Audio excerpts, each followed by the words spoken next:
Mac institute Meerut में लेकर आया है animation, VFX, graphic designing, motion graphic, video editing और मल्टीमीडिया जैसे कोर्सेज जो अब मेरठ में भी उपलब्ध है। बच्चों की पढ़ाई हो या कोई मूवी का सीन, सभी में आजकल एनिमेशन और वीएफएक्स की जगह है। मैक एनिमेशन जो बच्चों को एक उपयुक्त ट्रेनिंग देता है। मैक एनिमेशन जो मेरठ में आबू प्लाजा आबूलैंड पर स्थित है। यहाँ स्टूडेंट्स पिछले कई सालों से इन कोर्सेज को करके एक अच्छी नौकरी प्राप्त कर रहे हैं। आप भी अपने व अपने बच्चों के भविष्य को सफल बनाने के लिए अपनी डेमो क्लास आज ही बुक कराएं। हमारा पता है 2nd floor Abu plaza Abulane Meerut. Mobile number 09084714454। Meerut में महापौर व पार्षदों के शपथ ग्रहण समारोह का आयोजन चौधरी चरण सिंह विश्वविद्यालय के नेताजी सुभाष चंद्र बोस प्रेक्षागृह में हुआ। कमिश्नर सेल्वा कुमारी जे, महापौर हरिकांत अहलुवालिया व पार्षदों को शपथ दिलवाई गई। समारोह में कार्यक्रम की शुरुआत में वंदे मातरम को लेकर जमकर बवाल हो गया। यहां ओवैसी की पार्टी के पार्षदों से भाजपा के पार्षदों ने जमकर मारपीट कर दी। कहा गया है कि ओवैसी की पार्टी के पार्षद ने वंदे मातरम का जमकर विरोध किया था, जिसको लेकर भाजपा के पार्षदों ने डीएम, एसपी सिटी और सीओ सिविल लाइन के सामने ही एआईएमआईएम के पार्षदों की पिटाई कर दी।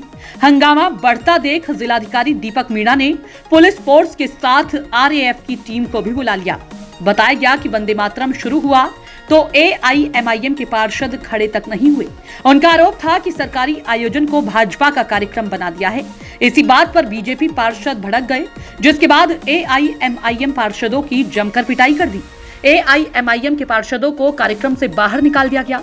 एसपी सिटी और सीओ सिविल लाइन मारपीट में घायल पार्षदों और उनके समर्थकों को कार्यक्रम में अंदर बुलाने की अपील कर रहे हैं। बता दें कि महापौर हरिकांत अहलुवालिया और 90 पार्षद के शपथ समारोह का कार्यक्रम सीसीएसयू के प्रेक्षागृह में हुआ।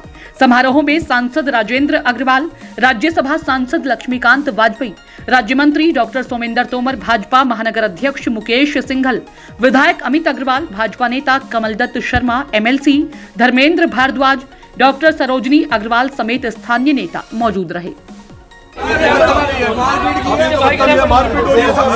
मारपीट हो रही है, डीएम साहब बदतमीजी हो रही है। हर चीज का देखिए, हर चीज को करने का एक डेकोरम है। अगर किसी ने कुछ किया भी तो यहाँ सब थे ना। मेरा ये कहना था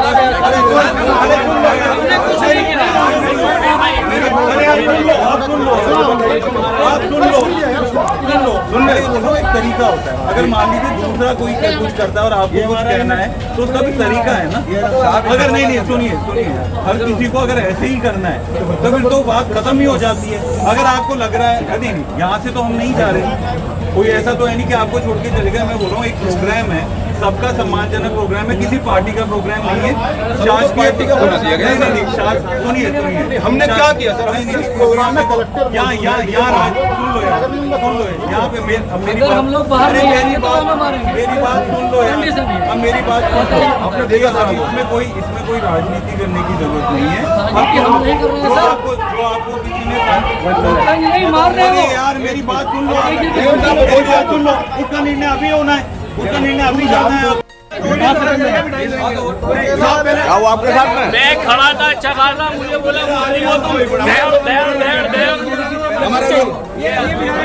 हमारे मेरठ महानगर की जनता ने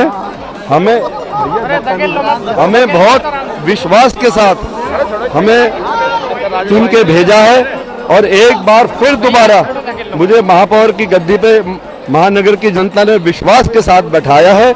तो महानगर की जो मुख्य समस्याएं हैं, मेरठ महानगर का ड्रेनेज सिस्टम, कूड़ा निस्तारण की व्यवस्था, नाले सफाई की व्यवस्था और लाइटों की व्यवस्था, सड़कों में जो कहीं गड्ढे दिखाई देते हैं उनकी व्यवस्था, इन सभी व्यवस्थाओं को हमें सब पार्षदों के साथ मिलकर देखना है।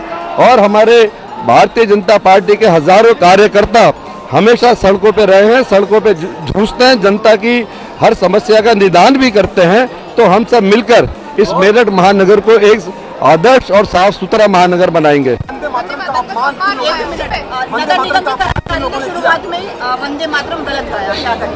देखिए, मैं समझता हूँ कि ये अगर उन्होंने ऐसा किया है तो ये शोभा नहीं देता, पर जहाँ तक मेरी समझ कहती है ऐसा उन्होंने इंटेंशनली ऐसा नहीं किया। तो मैं लड़ाई लड़ते आ रहे हैं, आपके कर्मचारी नहीं ऐसा करते, हाँ, आप ही के तो निगम के अंदर मैं वही बताना तो है ना। हाँ, तो मैं इसको कोई भी सही नहीं मान सकता, ये सही मानने की कोई बात ही नहीं है। मैं भविष्य में उनको इस चीज़ के लिए उन्हें समझाया जाएगा कि ये हमारा राष्ट्रीय गीत है, इसको अच्छे से आगे कभी भी भविष्य में गाएं। इसको देखिए मैं बताऊं आपको, मैं फिर आपको देखो, जो सच्चाई होती है।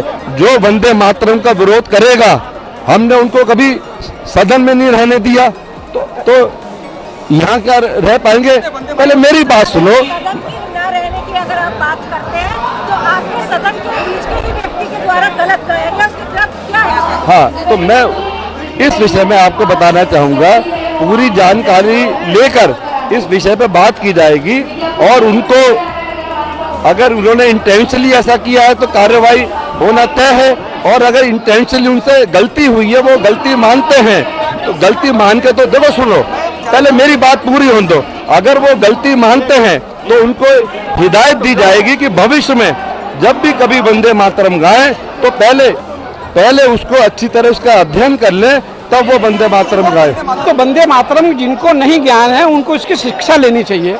भारत में रह के वंदे मातरम का विरोध, भारत में रहते वंदे मातरम आचरण सही ना करना, ये भारत माता का अपमान है, ये देश की 140 करोड़ देवतुल्य जनता का अपमान है, इसको हम बर्दाश्त नहीं करेंगे। मैं इन अधिकारियों से भी कहता हूँ, आपने जिसको भी वंदे मातरम गाने के लिए आगे किया उनको माफी मांगनी चाहिए। और वंदे मातरम मेरे देश का एक राष्ट्र गीत है, ये गीत नहीं है, ये हमारी 140 करोड़ देवतुल्य जनता की भावनाओं से जुड़ा हुआ है। और जिन लोगों ने वंदे मातरम का विरोध भी किया उनको मैं कहता हूँ कि वंदे मातरम भारत में रहना है तो वंदे मातरम गाना होगा, और नहीं रहना में पाकिस्तान जाओ भाई।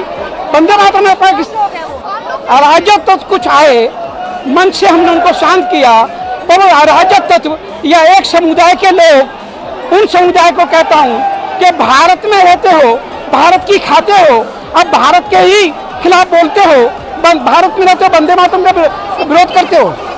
वो समाजवादी पार्टी के होंगे ना, समाजवादी पार्टी का कीड़े हैं ये लोग। ऐसे कीड़ों को हिंदुस्तान में रहने की आवश्यकता नहीं, ऐसे कीड़ों को पाकिस्तान अविलंब चला जाना चाहिए।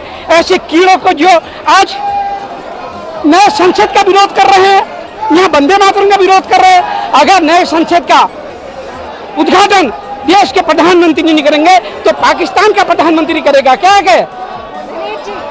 आपने कहा विरोध वालों को पाकिस्तान जाना चाहिए, जो सदन के कर्मचारी हैं, सदन में मौजूद है, उन्हें माफी मांगनी चाहिए सरेआम, और अधिकारी को चाहिए उन्हें निलंबित करें।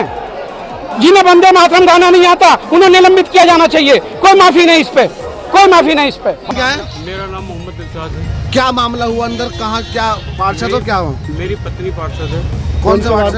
वार्ड 75 से। कौन सी पार्टी से?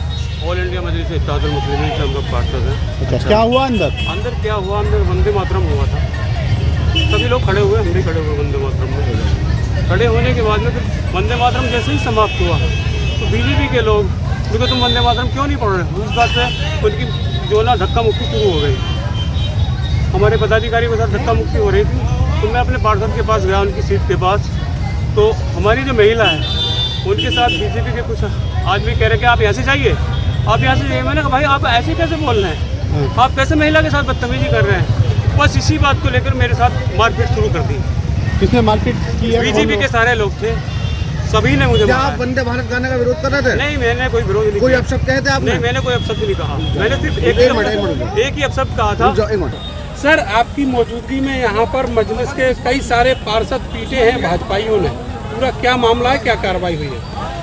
आज विगत में संपन्न हुए नगर निकाय चुनाव में चुने गए पार्षदों और महापौर का शपथ ग्रहण कार्यक्रम चौधरी चरण सिंह यूनिवर्सिटी के सभागार में प्रस्तावित था।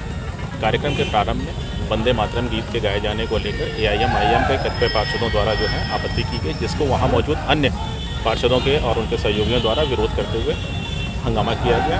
इस दौरान वहाँ मौजूद पुलिस के द्वारा तत्काल इन लोगों को जो है परिसर से बाहर निकाल दिया गया और शपथ ग्रहण की प्रक्रिया पूरी हो चुकी है। सर यहाँ पर आरोप यह है कि उनके साथ मारपीट की गई, उसके बाद में कोई मुकदमा लिखा गया है, क्या कार्रवाई हुई है? उनका कहना कपड़े फाड़े गए, महिला पार्षदों से बदतमीजी की गई, क्या ऐसा कुछ हुआ है? उन्होंने कहा कि पुलिस भी वहाँ मौजूद थी।